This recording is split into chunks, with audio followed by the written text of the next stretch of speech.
Hello YouTubers, Alaska Prepper here. So I thought I'd go over why I think that the system by which we are taxed in this country, the US, is extremely wrong. I hesitate to say unfair because life's not fair, but wrong, all right, and immoral. All right, it's more immoral than unfair.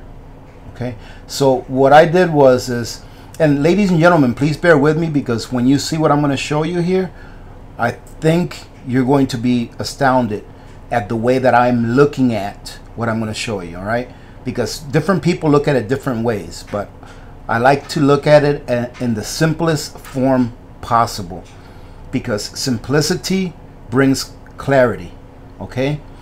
So I looked up, why does the government tax its citizens? Now, whether we agree with taxes or not, it has nothing to do with it. I'm just trying to use their own words, okay? The words that they put out as to why it is that we have to pay taxes, etc. All right, beautiful. All right, and it says here, the money we pay fund many services. In addition to paying government workers, your tax dollars also help support police and firefighters. All right, so far it sounds okay, although me personally, I'm more I think taxation should be restricted to the local level, right?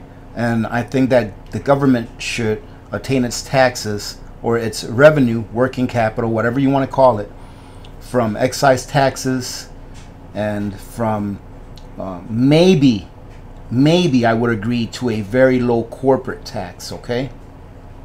Because the way that the system is set up now is that corporations almost pay no taxes because they can afford to, number one, buy politicians, and number two, they can afford to hire leagues of tax attorneys in order to find all the loopholes that there are in the tax codes so that they can get away from paying taxes. Just, you know, Google how much did GE pay in taxes last year or the year before, wherever. All right, and I'm just using GE as an example because I remember reading an article a year or two ago where GE made a whole bunch of money, billions of dollars in profit, and ended up getting a tax refund. All right, ladies and gentlemen. Now, for some of those that would say that this is the problem with capitalism, no, it's not. All right, this is the problem with crony capitalism. This is the problem with politicians that we elect to serve us, serving the corporations instead, because the corporations have more money than we do in order to bribe them and to buy their statute, you know, and to buy their influence, right? For lack of better words, all right? Corporations have more money to buy their influence, to buy the politicians' influence than we do, okay? So that's crony capitalism, all right, ladies and gentlemen? For those of you that may be new and that haven't heard me rant about this before, there's a difference between capitalism and crony capitalism. We do not have a capitalist economy system here in the US. What we have is a crony capitalist system. A crony capitalist system where the biggest corporations and businesses can afford to buy the politicians, and where the mom and pop shops and the individual citizen cannot afford to buy the politician. So who pays most of the taxes? Those of us that actually do the work, that actually contribute with our labor. We're the ones that pay most of the taxes because we can't afford to buy that same entity that we pay for, right? We hire these politicians so that they can represent us, and instead they take our money that we hire them with, and they represent these big corporations that barely pay any taxes into the system. So what are we really doing? We're funding the lifestyles and the standard of living of these politicians, and the lifestyle and the standard of living of those who own and run those large corporations. All right, that's what we're doing when we pay taxes. All right, so let me continue. Tax money facilitates the safety and maintenance of roads you travel on, libraries, parks, and many other public areas are paid for by taxes. Okay, so let's say that we agree with this. Okay, and this is just hypothetical, because I don't agree with what this says, but let's say we do. All right, and I'm doing this because I want to use their words. Okay, so let's say that's the truth. So I'm going to go ahead and there's a good point to this, so please stay with me. All right, I'm going to go ahead and show you something, and I'm going to tell you a story. Okay, I pulled up the federal tax calculator, all right, for $30,000. So if you're making $30,000 a year, this is, you plug in this number and this shows you how much you're going to get taxed and everything. This includes Social Security, this includes everything. Okay, so if you're making $30,000 a year, at the end of the year, if you're single, this is for a single person, at the end of the year you will have paid roughly $4,737.27 in taxes. Okay, roughly, if I did my math right. Okay, so this is the story. All right, this $30,000 represents what Victor, my son, was earning at the beginning of last year. Right, he was working a job making, I would say, just shy of $15 an hour. Okay, so I'm going to call it 30,000. You know, 2,000 hours a week times $15 is $30,000. Okay, so he was making this much, bringing home about $25,000. Okay, and he realized that $25,000 is not enough for him to fulfill his, I'm going to call it his dreams or his wishes. Right.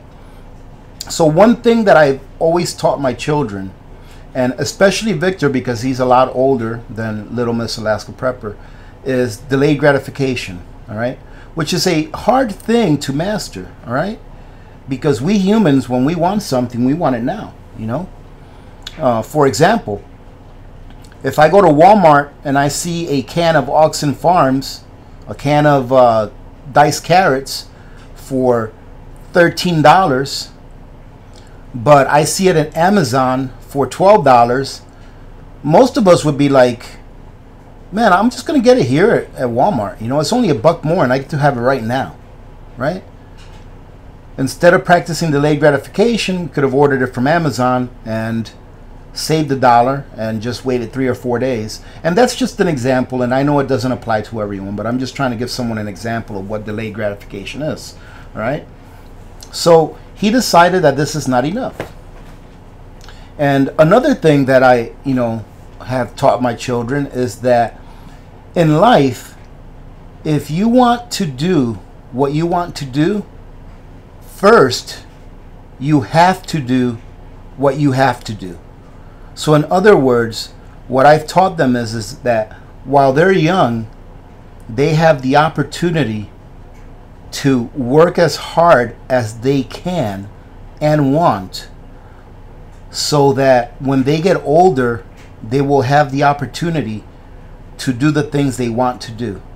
So now Victor is in his stage of life where he is doing what he needs to do in order to do what he wants to do later on, maybe in the next stage of his life.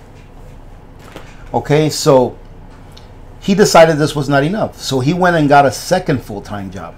Okay, he got a second full-time job, I don't know, a few months back, more than a few months back. And he started out making, I think it was $12, $13 an hour, something like that. I don't remember exactly. But after about a month or so, he got like a $2 raise and was making like $15 an hour as well. So at that time, he was making $30,000 here from his first job, and then about another $30,000 a year from his second job. So he was doing, halfway decent. Well, he just surpassed his probationary period and he got a really good raise. So now Victor's making, on his second job, he's making $22 an hour, which is a total of $44,000 a year for his second job, which is a lot more than his first job. Well, he didn't quit his first job. He kept them both. Like I said, he's working 2 full-time jobs, right? Because one thing about Victor is this. Well, there's many things about Victor if you already know anything about Victor, ladies and gentlemen. One thing about Victor is that he doesn't complain. All right. Most people would just keep that $30,000 an hour, $30,000 a year job and complain about not having enough to live on. All right.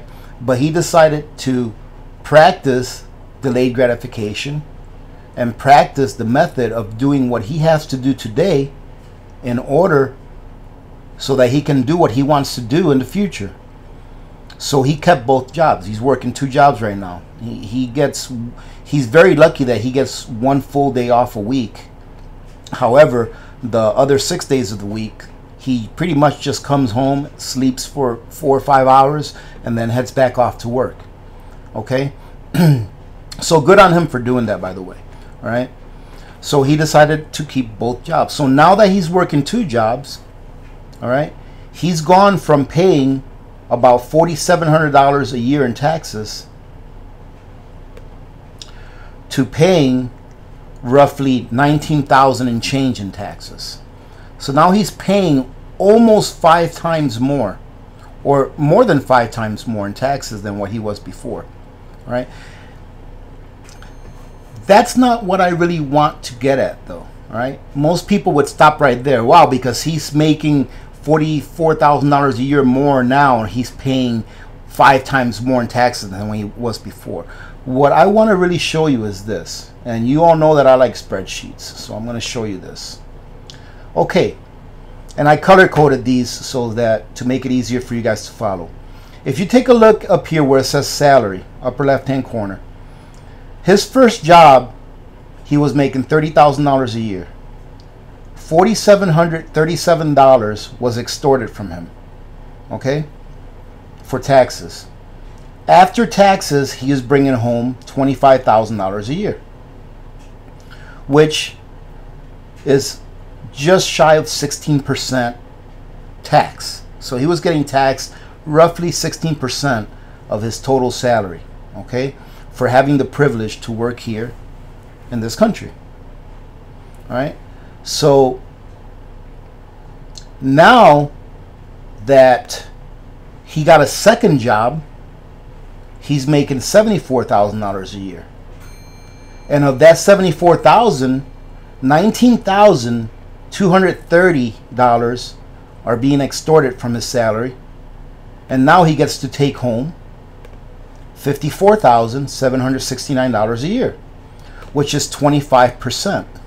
Or just shy of 26% of what he earns. Well, some people may say, well, that's not really that big of a difference. He's only paying 10% more taxes. Okay?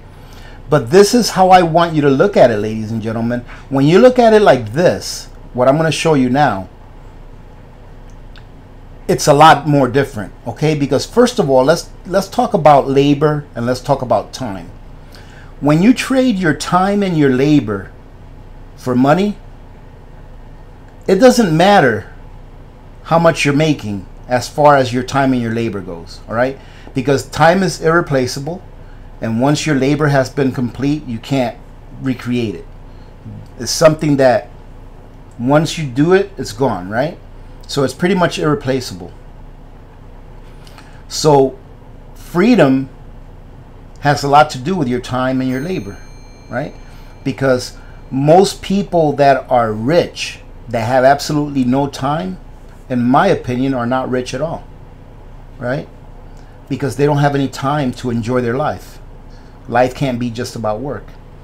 So when Victor was working a $30,000 a year job, he was only working 2,000 hours a year. If you take that 2,000 hours and divide it into his take-home pay of $25,000, he was taking home, of the $15 he was making every hour, he was taking home $12.63. Okay? After taxes, he was taking home $12.63. Now Victor went, and I put 77,000 here. It should be 74. Let me just fix that. 74. Okay. Now that Victor got 2 full-time jobs, now he's working 4,000 hours a year. Okay? If you take that 4,000 hours a year and divide it into his take-home pay, after him being put in a higher tax bracket, he's only making $1.06 more per hour of his time and labor. So when you put it into this perspective, that from one job to the other, all right, from him doubling the amount of hours that he worked, he's only gaining a net of an additional $1.06 per hour for his labor. I think that's wrong. So you see what this is doing, ladies and gentlemen? This is stealing your labor. It is robbing you of your labor, because Victor decided to not sit on his hind end and to work really hard so that he can have a better future. He is only earning an additional $1.06 per hour for his labor. So this raise right here doesn't really mean much. Okay? That raise right there doesn't really mean too much. Yes, he's making $54,000 a year take home, which is more than double of what he was taking before. But what is he really earning? Okay? What is he really earning? He's really only earning $13.69 an hour for his labor. This is why this tax bracket system that we adhere by here in the United States is wrong, in my opinion. Right? If you have your own opinion, if you disagree, please leave the comments. Keep it classy. And if you have a criticism, please provide a solution. All right? Don't just criticize and say you're an idiot. Tell me, why am I an idiot? Okay? And let's talk about it. Don't just say you're an idiot and leave, you know, but just say this is why you're wrong. And I'll be more than willing to read the comments and learn, because if I'm wrong, I want to know why. But the way I see it, I'm not wrong when I say that because a person decides to try to have a better future and work hard when they're young, that they should not be robbed of their labor. And this is exactly what this system is intended to do, is to rob you of your labor, to rob you of the most important asset that you have in your life, which is time. All right? This system robs you of your labor, and it robs you of your time. All right? You see, ladies and gentlemen, Victor wants to get a piece of land. He wants to build a house on it. But he wants to do something that is really, really out there. He wants to do something that is so crazy that most young people in this country have never heard about. He wants to pay for it out of pocket. He wants to have a home that he can build and pay for without ever having to borrow money. That's pretty crazy, isn't it? And do you see how difficult this system by which we live in makes it for someone to do that? Now let me ask you a question. Let's go back to this right here. Let's go back to this. Since Victor got a second job and he's working twice as much now for an extra $1.06 an hour, is he using the roads more? I would say not, because he's at work. He goes to work and he comes home and sleeps. And on his days off, he usually sleeps 18 hours. Well, no, not 18, 16 hours. He'll go to bed and sleep like 16 hours straight on his day off. Is he using government facilities more? No. He doesn't have time. Is he using the library, the parks, any more than he was before? No, he doesn't have the time. So why does he have to pay so much more taxes now that he's making more? Because he decided to do something that would benefit him in the future. That's where I see that the system is extremely broken and it hinders productivity. That is why this example, in my opinion, is why most people would rather stay poor, because they know that the more they work, the less they make. And this is perfect proof of it. The more he works, the less he makes. Yeah, he's making an additional $1.06 an hour. but that is nothing compared to what is being taken away. Look at this, ladies and gentlemen. 25%, 26% of his pay is being taken away just because he wants to make a life for himself. Because he doesn't want to fall into the trap of borrowing money so that he can work and pay for it in the future. He wants to do the things that he wants to do, but in the right way. That's where I'm at, ladies and gentlemen. And this is a perfect example of what I've said in the past, that every time that you have your foot nice and firm on that first rung of the ladder to success, once you have your foot nice and firm on that rung and you start pushing off to get your second foot on that second rung, you get knocked down. All right? Or someone above you is kicking you and pushing you down, trying to keep you on that first rung, because that's where they need you. That's where the system needs you. They need you on that first rung of the ladder so that you can keep paying your taxes. Because God forbid, ladies and gentlemen, God forbid if Victor accomplishes his goal and is able to buy a piece of property, let's say north of where we live, where there is no property taxes, and gets to build a home on there and has saved enough to be able to live off his land. God forbid if he does that, because then he wouldn't be contributing to any of the taxes that most people have to contribute to with no choice, through no choice of their own. Right?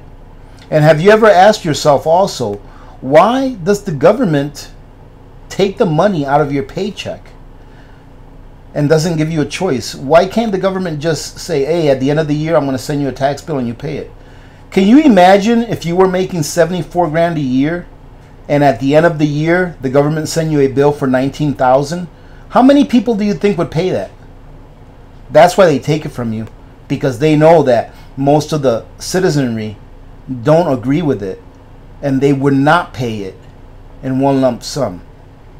So they make you pay it without having a choice. They make you pay it up front. All right? So it's very difficult. And if there's any young people listening to this right now, if there's any young people listening, don't let this discourage you.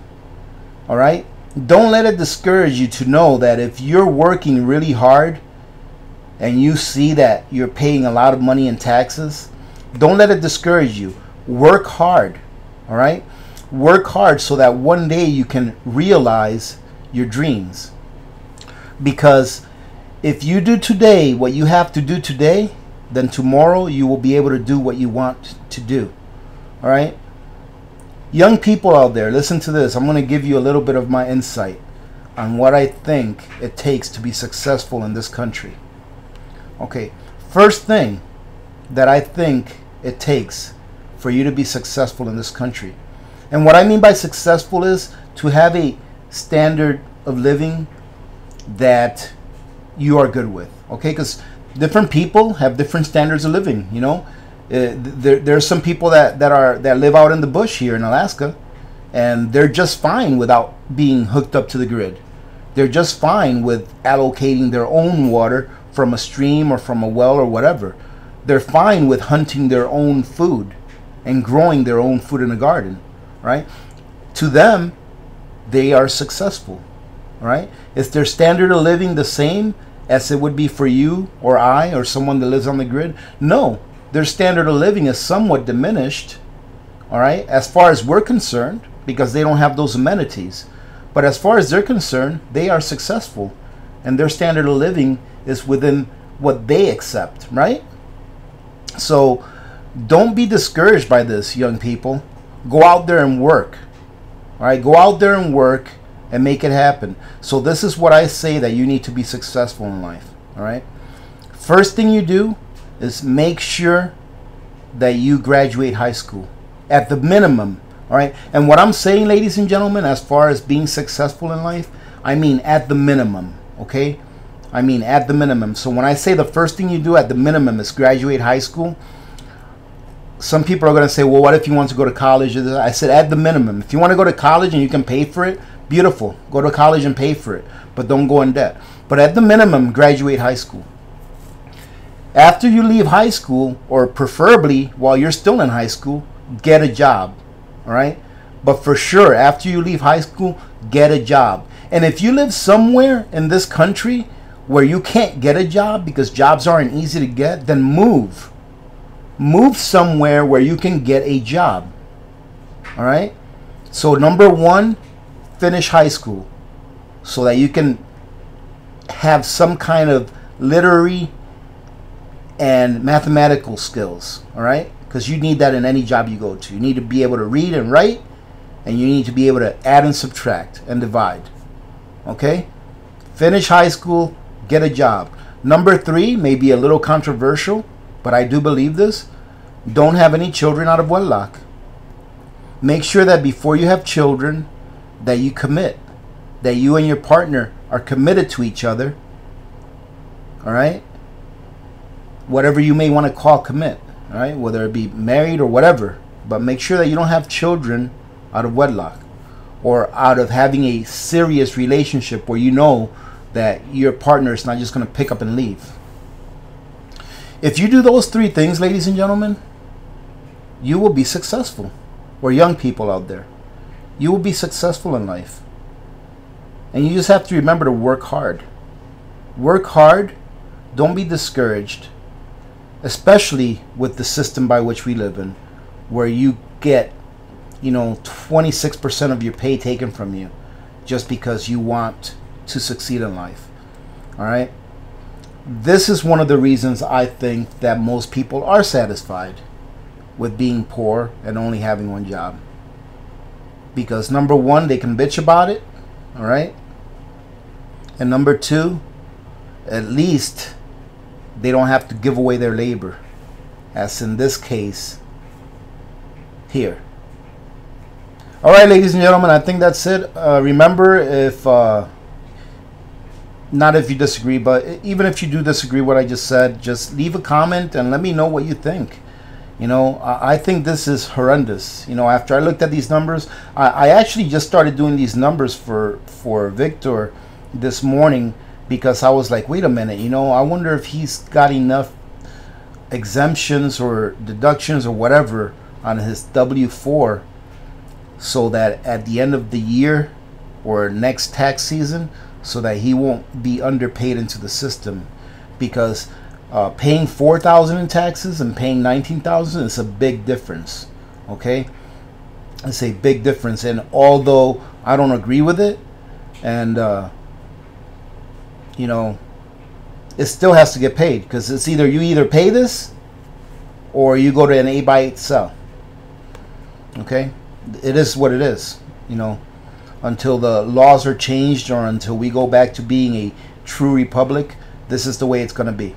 So, ladies and gentlemen, for those of you that are still listening, just remember that unfortunately here in this country, the more successful you are, the more you have to pay. And maybe that's why there's not as many successful people today as there were in years past, right? And let me just go ahead and cover this really quick for those of you that are going to talk about that's what capitalism does. No, it's not. All right? Don't confuse capitalism with crony capitalism. All right? Those of you that may be thinking, well, it's because corporations don't pay taxes and that's a product of capitalism. It's not. All right?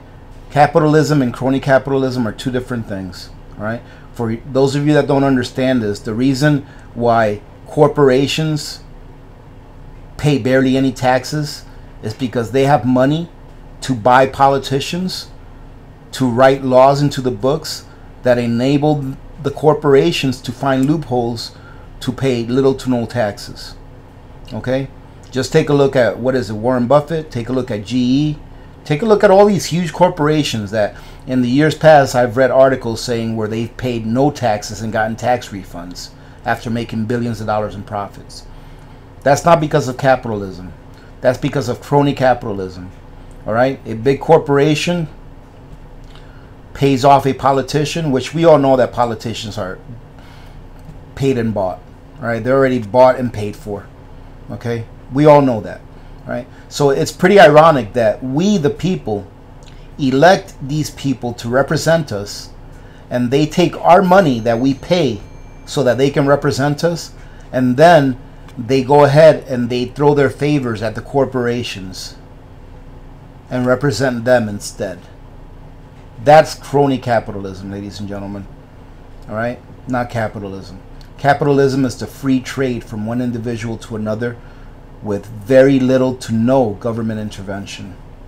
All right? Crony capitalism is when government and or politicians, which are in the government, right, do favors for corporations or businesses because they're going to get a kickback in the form of a bribe or the form of donations for their campaigns or whatever.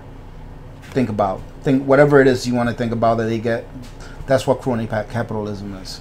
So I hope you got something out of this, ladies and gentlemen. Having said that, I'm going to take off for today. So remember to be good to each other. When good people do good things happen. Remember to reach one, teach one, and repeat. If we all did this, the world would be a better place, and you know that it will be a better place. Many blessings to all of you and your families. This is Alaska Prepper, and I'm out.